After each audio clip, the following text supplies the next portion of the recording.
So, Heathen Commuter recently posed a question of, like, it was a little more detailed than this, but it was effectively asking if beards are a Norse cultural tradition or if there's actually some, like, spirituality to, hey, men should have beards. And as one can imagine, it's a little bit of both. It's primarily a cultural thing, but there were spiritual implications fairly heavily implied in literature. And this is the kind of conversation that I really like seeing because it forces us to actually think about how much of this is truly religion and how much of it is us trying to experience a culture that, especially if we're not Scandinavian, we might not be seen as having a lot of ties to, even if we are a part of the diaspora of Scandinavia. Beards are just a fairly common, relatively tame example because of things in, like, the mundane world.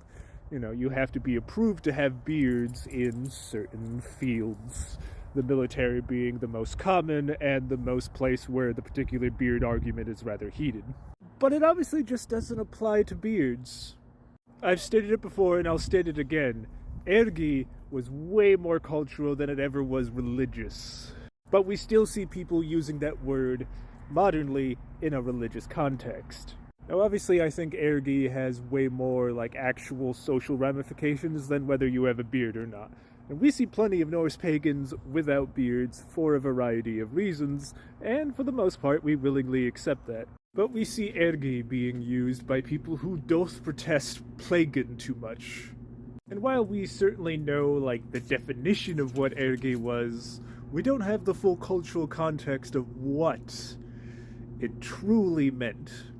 We also don't really see ergi be anything spiritual other than men who were ergi could do seidr. Yet, these men were incredibly respected. And of course, when talking about ergi, you're not going to avoid the conversation of how non-hetero relationships were seen in such a time, which to me is a non-issue because it's a different time. I think that's all I really have to say about it, aside from I'm sorry if this ends up like rehashing old arguments about this because there've been so many on TikTok.